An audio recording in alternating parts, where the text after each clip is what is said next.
오늘은 영문 밖의 예배자라는 제목으로 오늘 첫 번째 시간 함께 말씀 나눌 때 저와 여러분이 영문 밖에 계신 예수 그리스도 그 그리스도 앞에 날마다 가함으로 하나님이 주시는 생명의 능력을 풍성히 누리시기를 예수님의 이름으로 축원합니다.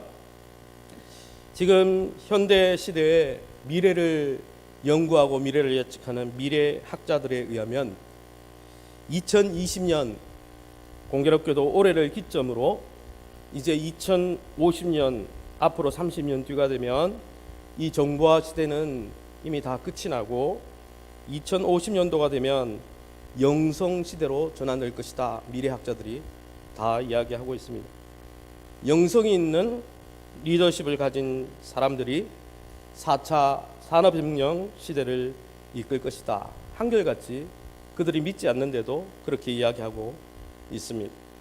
세계적인 미래학자 존 나이츠 비츠는 영성은 종교인에 국한된 것이 아니라 신성함을 경험하는 것과 그것을 경험하려는 욕구 전체다라고 이야기했고, 또 미국 워싱턴 대학 윌리엄 하랄 교수는 2020년 정보화 시대가 끝나고 이 지식 이상의 가치와 목표를 중시하는 영성 시대가 도래할 것이다 라고 예상했습니다. 그리고 미국의 하버드 대학 하워드 가드너 교수님은 인간의 존재, 삶, 행복, 삶의 근원적인 가치를 추구하는 이 영성이야말로 4차 산업혁명 시대를 이끌어갈 중요한 능력이다라고 주장했다고 합니다. 그러면 우리가 4차 산업혁명 시대에 곧 이미 도래한 영성 시대를 앞두고 우리는 어떤 영성을 지녀야 하겠습니까? 우리는 코로나19로 인해서 모든 것이 변화되어진 이 시대를 살면서 어떤 기독교 영성으로 살아가야 합니까? 먼저 오늘 본문을 통해서 알 수 있는 것 하나는 죄사함과 참 생명과 산 소망을 우리에게 주는 영문 밖 십자가 영성을 가져야 한다는 것입니다. 오늘 성경의 13절을 우리 같이 한번 읽어보겠습니다. 13절 말씀입니다. 다 같이 읽습니다. 시작. 그런즉 우리도 그의 치욕을 짊어지고 영문 밖으로 그에게 나아가자. 아멘. 오늘 성경은 하나님을 믿는 성도들에게 영문 밖으로 나가라고 권면하고 있습니다. 그러면 이 영문, 다른 말로 성문이죠. 성문 안은 무엇이고 성문 밖은 무엇입니까? 영문 안에 있는 것은 무엇이고 영문 밖으로 나가는 것은 무엇을 의미하는 걸까요? 이 편지를 처음 받은 유대 성도들에게 성문 안에 머무는 것은 유대교로 돌아가는 것을 이야기했습니다. 유대교로 돌아가서 핍박받지 않고 기득권을 누리면서 세상 속에서 안정을 누리는 것을 영문 안에 거하는 것이다. 히브리서 기자가 이야기하고 있습니다. 성문 안에, 영문 안에 머무는 것은 유대 율법주의 신앙으로 되돌아가는 것입니다. 율법을 행하는 나의 열심과 열정과 의로움을 의지하고 살아가는 삶을 의미합니다. 내가 의의 기준과 내가 선의 기준이 되고 의의 기준이 되고 내가 중심이 되는 삶으로 돌아가는 것이 영문 안에 거하는 삶인 것입니다. 그러면 영문 밖으로 나가는 것은 무엇입니까? 유대교로부터 벗어나는 것을 가리킵니다. 유대 율법주의 신앙, 즉 내 힘을 의지하고 내 의를 의지하고 내 열정을 의지하고 살아가는 삶을 다 내려놓고 예수 그리스도 십자가 안에 있는 하나님의 은혜와 긍휼을 의지하는 삶이 영문 밖으로 나가는 삶인 것입니다. 그러면 오늘 성경에 왜 영문 안에 되돌아가면 안 되는 것일까요? 왜 유대교로 돌아가면 안 됩니까? 왜 우리의 열심과 열정을 가지고 이 세상을 살아가면 안 되는 것일까요?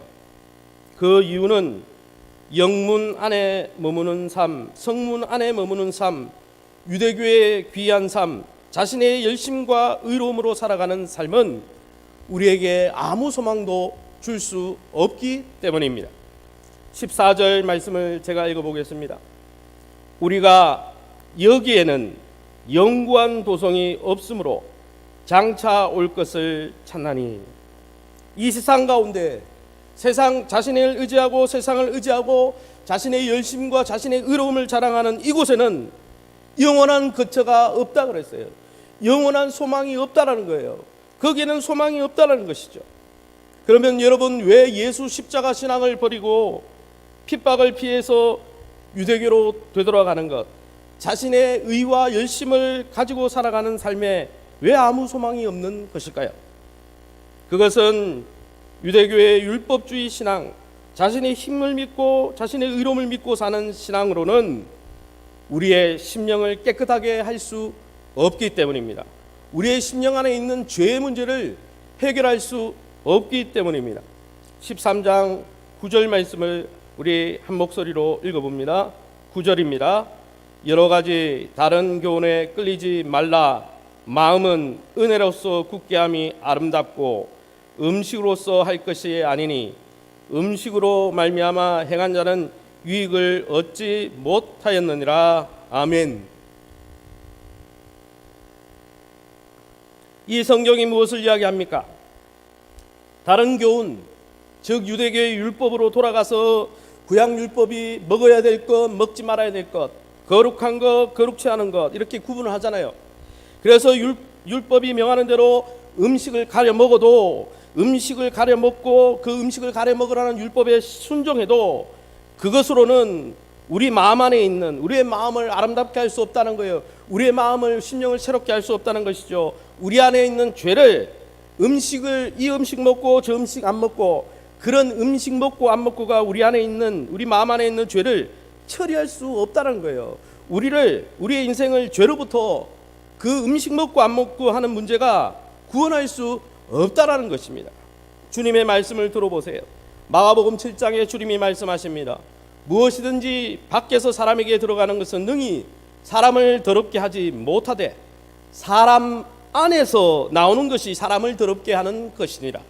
속에서 곧 사람의 마음에서 나오는 것은 악한 생각, 곧 음란과 도적질과 살인과 간음과 탐욕과 악독과 속임과 음탕과 질투와 비방과 교만과 우매함이니라고 말씀했습니다. 즉 우리 안에 있는 죄악은, 우리 마음속에 심겨진 죄악은 육의 무엇을 먹고 안 먹고의 문제로, 율법을 실천하는 문제로 해결할 수 없다라는 것입니다.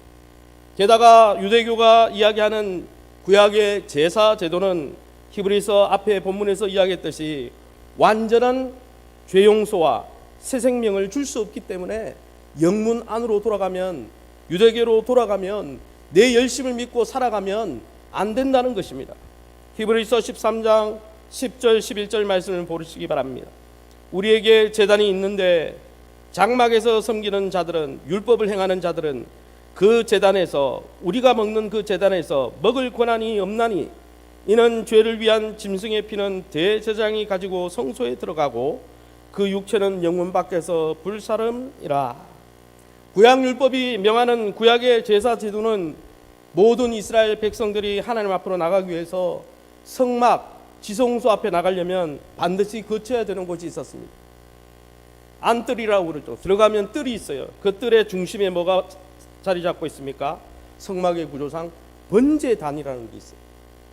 번제단을 거쳐야 성소로, 지성소로 나갈 수 있어요. 그런데 이 번제단은 무엇이 이루어졌습니까? 번제단에는 네 뿔이 있었습니다. 네 뿔에 무엇을요? 밧줄을 메고 제물로 가져간 짐승의 팔다리를 묶고 거기서 제물을 잡았습니다. 각을 뜨고 피를 내었어요. 예배자 대신 그 제물이 번제단에서 해체당하고 또 그 제물의 육체가 번제단에서 심판받아 불로 태워졌습니다. 우리가 죄 많은 우리의 인생이 불타야 되는데 그 제물이 대신 불타고 심판받는 것을 이야기하는 것이죠. 그러기에 번제단을 거치지 않고는 하나님 앞에 나갈 수가 없었어요. 죄를 해결받지 않고는 하나님 앞에 나갈 수 없었던 것이죠. 그러나 어떻습니까? 율법이 명한 구약의 제사를 드려도 제물을 드린 예배자는 하나님이 계신 지성소 앞으로 나갈 수 없었다는 거예요. 죄의 문제를 번제단에서, 구약의 번제단에서 해결해 줬으면 하나님을 만나러 지성소, 하나님의 구름이 뜨는, 불기둥과 구름 기둥이 떠 있는 그 십계명이 담긴 그 법궤가 있는 지성소로 나갈 수 있어야 되죠. 그러나 모든 백성이 나갈 수 없었고 유일하게 대제사장만이 1년에 딱 한 번 대속죄일에 그것도 잠시 지성소로 나갈 수밖에 없었습니다. 이 말은 무엇입니까? 구약이 명한 속죄 제사로도 완전한 죄 용서가 이루어지지 않았다는 거예요. 그래서 나갈 수 없었던 거예요. 그래서 하나님을 만나러 나갈 수 없었다는 것입니다. 유대교가 드리는 제사 제도가 우리의 마음에 있는 죄악을 완전히 해결해 줄 수 없었다는 거예요. 게다가 어떻습니까? 번제단에서 각을 뜨고 그 번제단에서 흘러나온 제물의 피를 어떻게 했습니까? 오늘 성경 11절에 보면 이 피를 다 받아가지고 대제사장이 대속죄일에 지성소 안에 다 가지고 가버려요. 남은 이 불태우고 남은 또 피를 내고 남은 제사 제물의 그 육체 치신은 어떻게 하냐? 그것은 성 밖에 영문 밖에 가지고 나가서 영문 밖 소각장에서 다 태워버립니다. 즉 속죄 제사에는 예배자에게 피를 주는 것도 아니고 예배자에게 그 드려진 제물의 일부를 먹게 하는 것도 아니에요. 아무것도 남는 게 없는 거예요. 그렇다고 하나님의 보좌 앞에 나갈 수 있는 것도 아니라는 것이죠. 이처럼 구약의 제사 제도는, 구약의 제단은 예배하는 예배자들에게 죄 용서도 하나님의 임재와 교제도 또 그 어떤 것도 나누어 줄 수 없었다는 것입니다. 그런데 이에 비해서 영문 밖 예수 그리스도 십자가 번제단은 어떻습니까? 유대교를 벗어나 영문 밖으로 나가 율법을 의지하고 율법을 행하는 자신의 부패한 의를 다 내려놓고 우리의 열심과 부패한 열정을 다 내려놓고 예수 그리스도 앞에 나가면 어떤 일이 일어납니까? 구약의 율법대로 음식을 가려 먹어도 해결하지 못한 우리 심령의 죄악이 다 처리된다고 히브리서 앞장에서 계속 반복적으로 설명하고 있습니다. 성문 밖 골고다 언덕에서 흘러내린 하나님 아들의 피가 우리의 심령을 새롭게 하는 것입니다. 우리의 심령 속에 있는 모든 죄악을 예수 그리스도의 보혈이 다 처리해주고 죄사함을 받게 하는 것이죠. 예수 그리스도 안에 있는 자마다 하나님을 아버지라 부르며 매일 하나님을 예배하는 임재 자리로 나갈 수 있는 것입니다. 이것은 죄가 완전히 처리되었다는 증거입니다. 게다가 어떻습니까? 영문 밖 십자가 번제단, 즉 우리 예수 그리스도를 믿는 자들에게 있는 십자가 제단에서는 구약 율법 제단과는 다르게 예배자들에게 무언가 제공하고 있다고 말씀해 줍니다. 10절 말씀을 다시 보시기 바랍니다. 우리에게 제단이 있는데 장막에서 섬기는 자들은, 율법을 따라 예배하는 자들은 그 제단, 우리가 있는 그 제단에서 먹을 권한이 없다. 이 말은 무엇입니까? 십자가 제단에서 무언가 예배자들에게 먹을 것을 제공한다는 거예요. 십자가 제단에서는 무엇을 제공합니까? 대속물로 드려진 어린 양 예수 그리스도의 살과 피를 성찬식을 통해서, 성만찬을 통해서 예수 그리스도의 살과 피를 먹고 마시는 것입니다. 구약의 제단에는 그런 일이 없어요. 다 가져가 버리고 다 태워져 버리는 것이죠. 이것이 왜 중요합니까? 십자가 제단에서 예수의 보혈을 마시고 예수의 몸을 상징하는 그 육체를 상징하는 그 떡을 먹고 또 그의 피를 상징하는 피를 마시는 것이, 그것을 제공하는 것이 왜 중요합니까? 피는 구약의 율법에 의하면 생명을 의미합니다. 그래서 피째 먹지 말라 했습니다. 다른 생명을 먹고 마시지 말라고 한 거죠. 피를 먹는 것은 생명을 먹는 것이니까. 그러나 십자가 제단에서는 하나님의 아들의 피를 마시도록 그 제단에서 피가 공급되어집니다.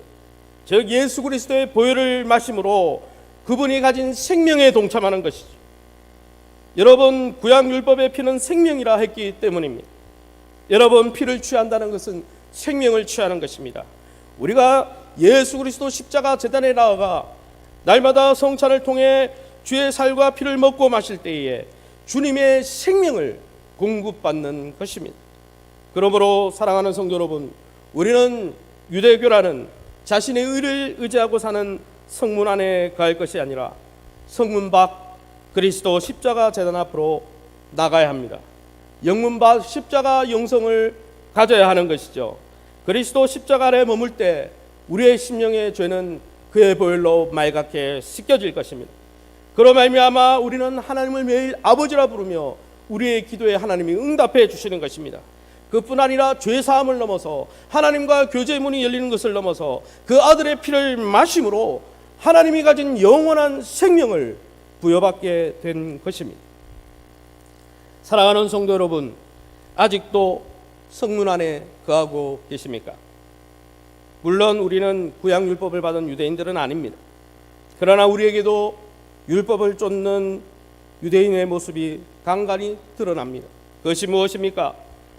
유대인들이 율법을 행함으로 하나님의 의와 은혜를 의지한 것이 아니라 자신의 능력과 의로움과 자존심과 교만함으로 세상을 살고 하나님 앞에 나가려고 했던 교만한 모습이 우리에게도 있다라는 것이죠. 아직도 내가 열심히 살고 종교적으로 열심히 노력하면 우리 심령 안에 도사리고 있는 죄악이 다 해결될 수 있다고 착각하고 있습니까? 우리가 열심히 노력하면 하나님과의 관계가 회복될 수 있다고 착각하십니까? 우리 스스로가 우리의 인생의 주인이 되어서 살면 죄의 문제가 해결되어지고 죄로 말미암은 죽음의 문제가 해결된다고 생각하십니까? 우리가 열심히 살면 하나님 안에 있는 영원한 생명을 누릴 수 있다고 생각하십니까? 전혀 그렇지 않습니다. 우리의 의로움과 우리의 열정과 우리의 인생의 계획으로는 모든 것을, 그 계획으로 우리의 인생의 모든 것을 해결할 수 있다고 생각하는 것은 또 다른 율법주의 전통에 머무는 것입니다. 내가 할 수 있다. 하나님이 필요 없다. 하나님의 아들의 도움이 필요 없다. 성령의 도움이 필요 없다. 하나님 앞에 무릎 꿇을 필요가 없다. 여러분, 우리의 열심과 열정으로 우리의 인생이 해결되는 게 아닌 것이죠.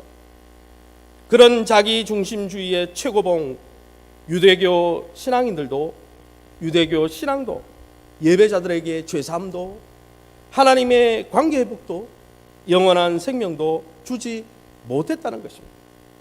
그러므로 여러분, 우리는 오직 예수 그리스도의 십자가 제단 아래 거해야 됩니다. 오직 그리스도 영문 밖에 있는 십자가 제단 안에 거할 때 그로부터 죄사함이 나옵니다.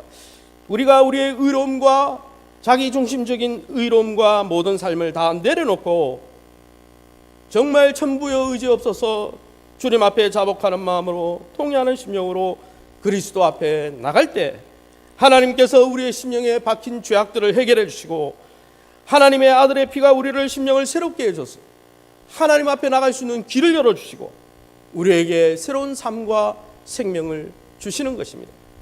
아무쪼록 내 힘과 내 의로움과 내 열심만을 믿고 사는 이 세상 도성을 벗어나 하나님의 은혜와 긍휼과 새 생명이 넘쳐나는 영문 밖 그리스도의 십자가 제단 안에 머무시길 예수의 이름으로 축원합니다. 그리스도 안에 머물면서 우리의 인생을 이끄시고 도우시는 하나님의 놀라운 구원과 새 생명을 넘치도록 경험하시는 저와 여러분 될 수 있기를 예수의 이름으로 축원합니다. 그러면 자기의 의로움과 교만으로 충만한 이런 삶을 다 내려놓고 영문 밖으로 나가 그리스도 앞에 머물러야 될 또 다른 이유가 있겠습니까? 두 번째, 그리스도의 제단 앞에 머물러야 될 이유는 보이지 않지만 분명히 존재하고 있는 영원한 하나님의 나라를 상속받기 위해 우리는 영문 밖 그리스도 제단 앞으로 나가야 한다는 것입니다. 13장 12절 말씀을 우리 같이 한번 읽어보겠습니다. 12절입니다. 시작. 그러므로 예수도 자기 피로써 백성을 거룩하게 하려고 성문 밖에서 고난을 받으셨느니라. 12절에 예수님께서 영문 밖, 성문 밖 골고다 언덕에서 고난받은 이유를 뭐라고 설명하고 있습니까? 자기 피로써 백성을 거룩하게 하려고 라고 말하고 있습니다. 예수님이 영문 밖에서 십자가 고난과 죽으심으로 고난을 받은 이유는 하나님의 백성이 하나님의 자녀인 믿는 신자들의 죄악을 씻어주기 위함입니다.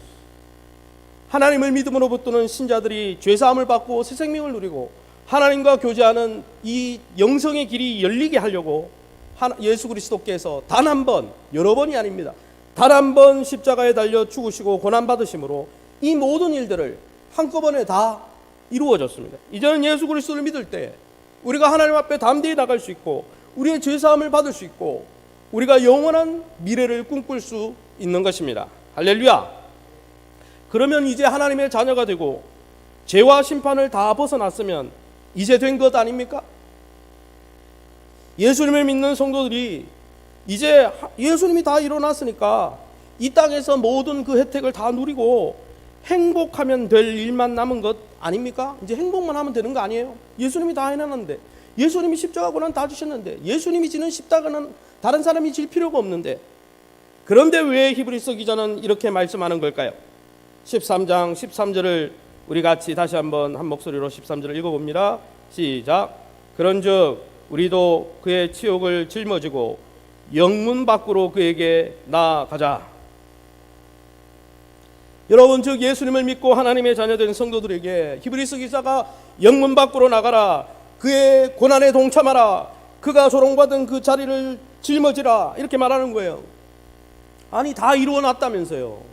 모든 것이 해결됐다면서요. 그런데 왜 성도가 또 고난을 받아야 되는 것입니까? 그러면 왜 우리가 영문 밖 다 이루어주신 하나님의 자녀가 되는데 왜 영문 밖 십자가 제단 앞에서 그리스도의 고난과 치욕을 지금도 짊어지고 나가야 하는 것일까요? 14절에 나타난 대로 장차 올 하나님의 나라를 상속받기 위함이라는 거예요. 14절을 한 목소리로 읽어봅니다. 시작. 우리가 여기에는 영구한 도성이 없으므로 장차 올 것을 찾나니. 아멘.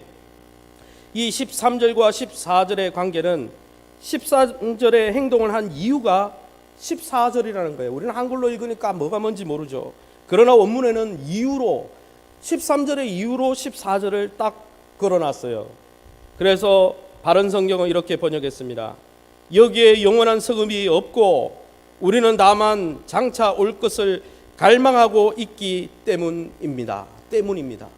우리가 영문 밖에 나가는 이유는 이 영문 안에는 우리의 소망이 없고 영문 밖에 또 다른 나라가 임할 것을 기다리기 위함입니다.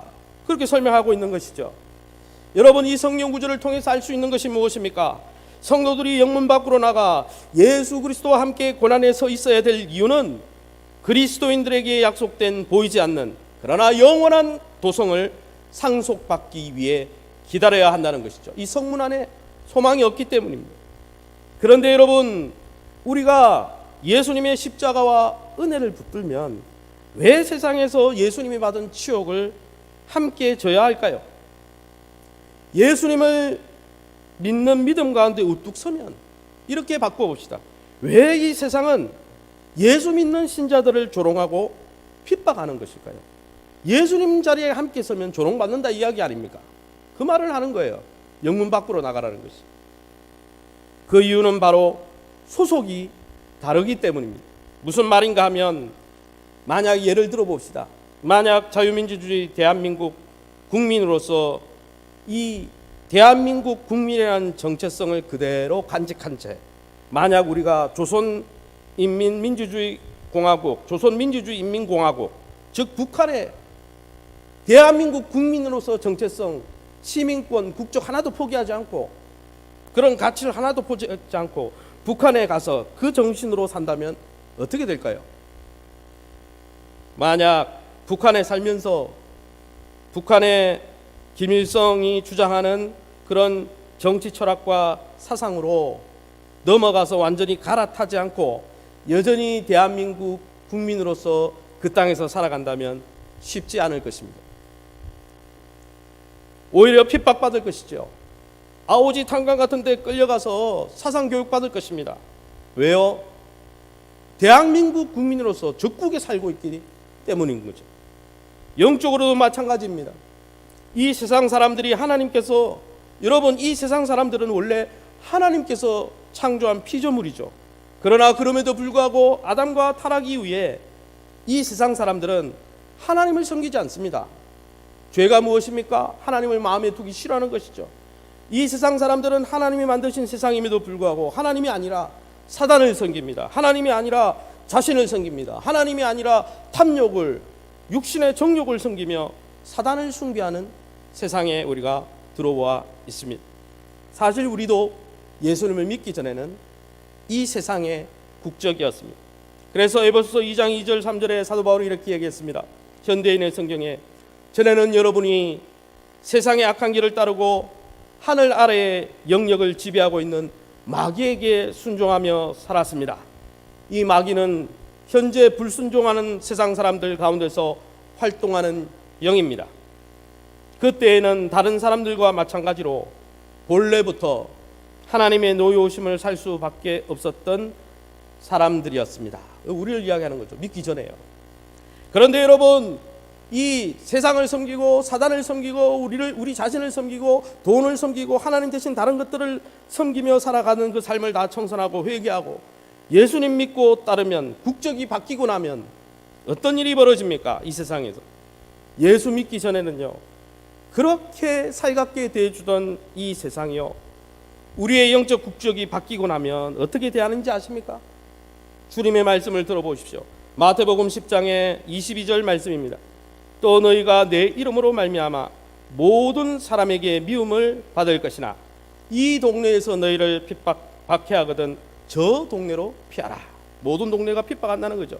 24절에 제자가 그 선생보다 또는 종이 그 상전보다 높지 못하나니 집 주인을, 예수님을 바알세불, 귀신이 들렸다, 바알세불이라 하였거든, 조롱하였거든, 하물며 그 집 사람들이라, 하물며 예수 믿는 그리스도인들에게 조롱하지 않겠느냐 이 말이죠. 여러분, 예수 믿는 자들이 이 세상의 권세 잡은 자 사단을 섬기지 않고 사단에 속하지 않았다는 그 이유 하나만으로, 적국의 사람으로 오인하고 흑백 논리로 여러분 이 세상에 속하지 않고 하늘에 속했다는 이유 하나만으로 세상은 핍박할 것이라는 것이죠. 이 세상의 풍조와 흐름을 쫓지 않는 성도의 거룩한 삶이 핍박의 이유가 될 것이라는 거죠. 그러나 사랑하는 성도 여러분, 걱정하지 마시기 바랍니다. 그것은 바로 우리가 이 땅에 속하지 않고 하늘에 속한 자라는 증거이기 때문입니다. 비록 지금 육신을 입고 이 세상에 살고 있지만 이 세상에 투항하지 않고 여전히 하늘 국적과 하늘의 시민권자로 유지하고 있다는 증거가 바로 고난이라는 것이죠. 결국 고난받을지라도 믿음의 자리를 지키고 영문 밖 예수 그리스도의 편에 서는 성도들은 결국 그 영원한 하나님의 나라를 곧 상속받게 될 것입니다.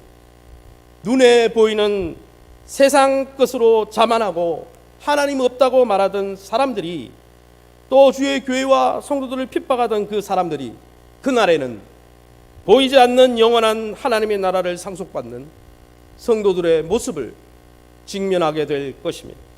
그러므로 사랑하는 성도 여러분, 비록 핍박과 조롱을 받을지라도 영문 밖 그리스도 곁에 담대히 서 있으시길 축원합니다.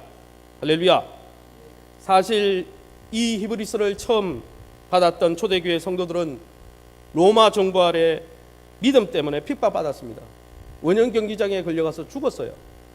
때로는 이 로마 도시를 환하게 켜는 불쏘시개로 불태워졌어요.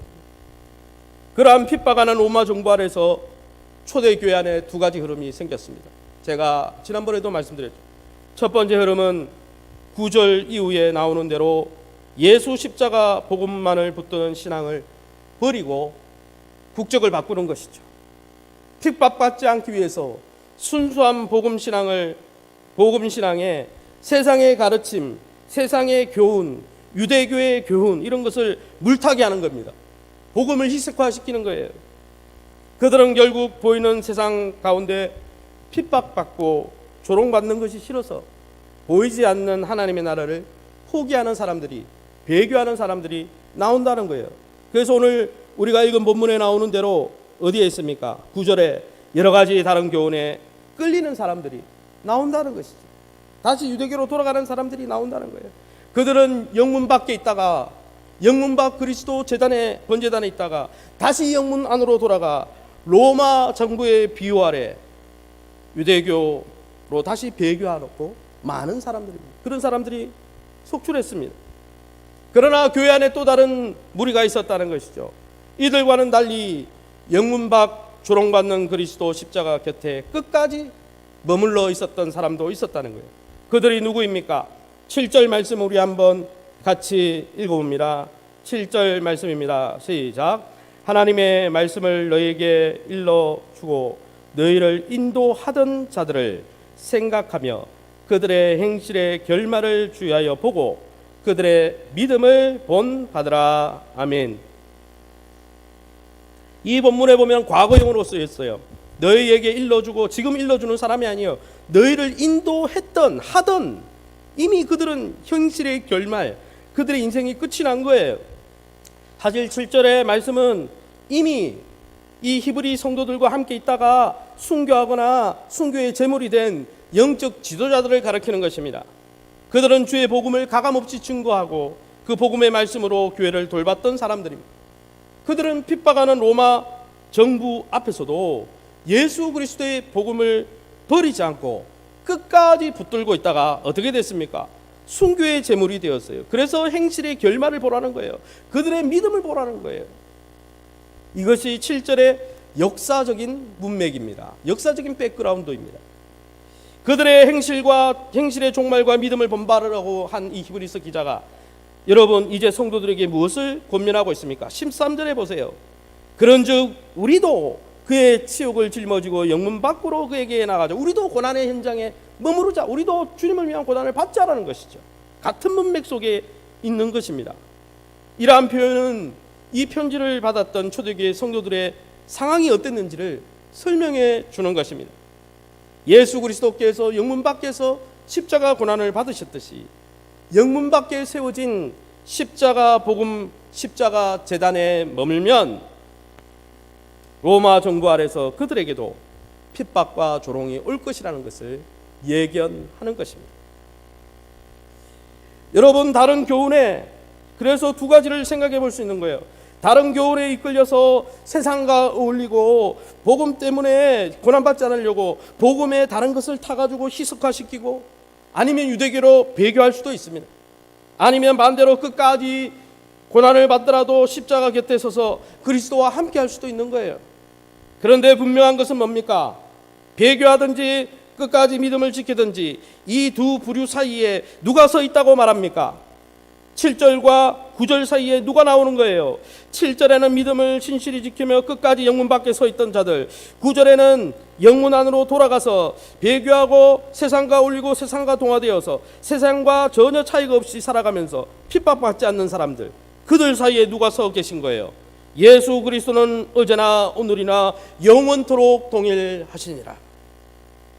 분명한 것은 그들 둘 사이에 모든 사망 권세를 이기시고 하늘 보좌 우편에 계시고 우리의 산도움이 되시는 예수님이 지켜보고 계시다는 것입니다.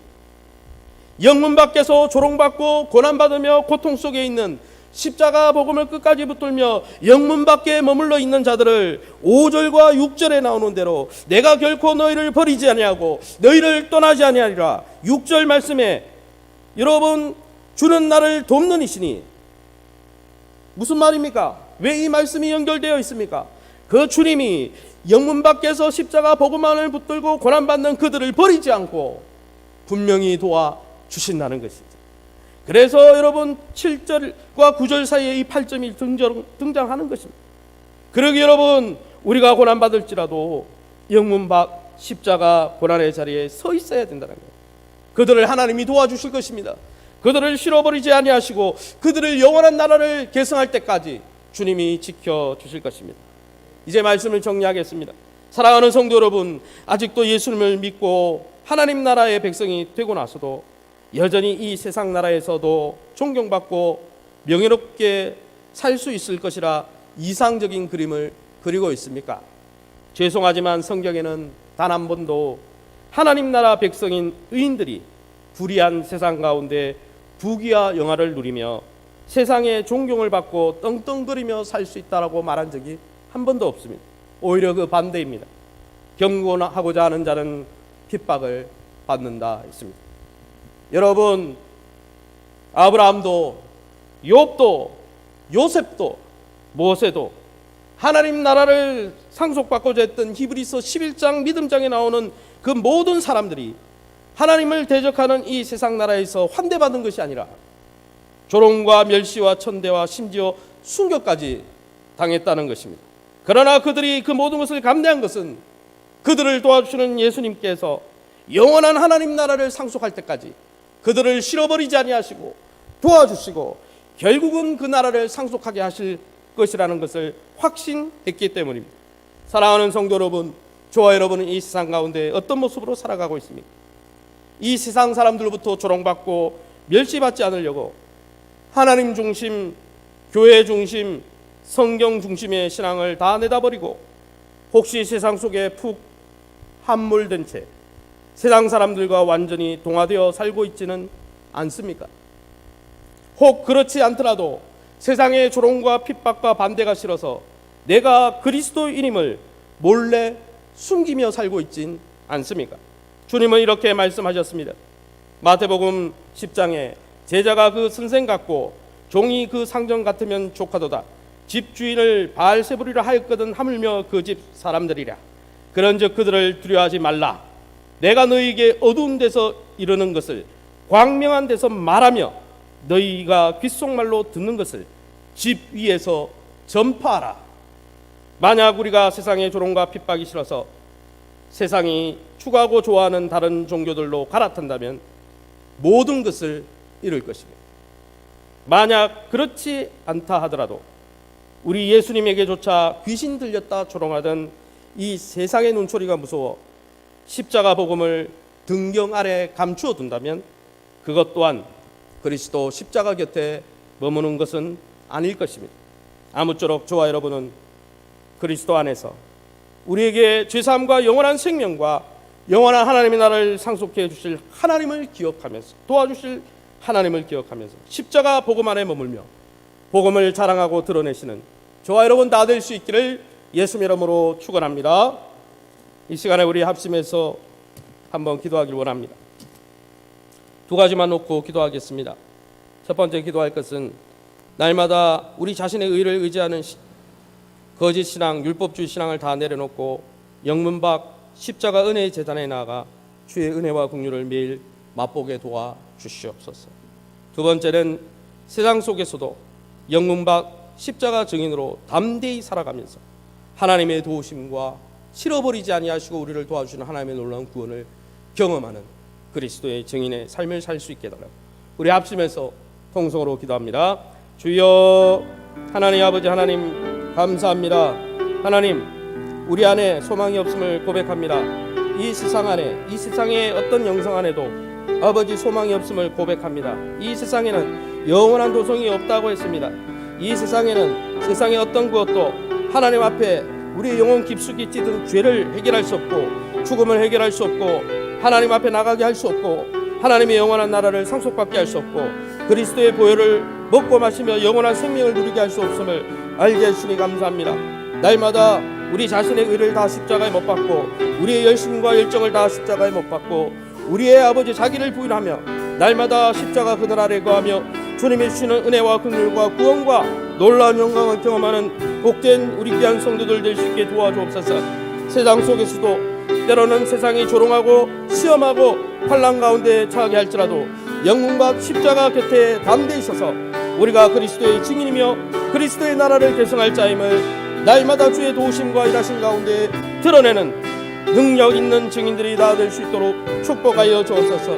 연약한 중에 있는 귀한 성도들을 주님께서 일으켜 주시고 주님 은혜의 보좌 십자가 그늘 아래 가고자 할 때마다 하나님의 생명의 능력 부활의 능력 하나님의 온전한 능력으로 구원하여 주시옵소서. 모든 영광 하나님께 돌려드리며 예수 이름으로 기도합니다.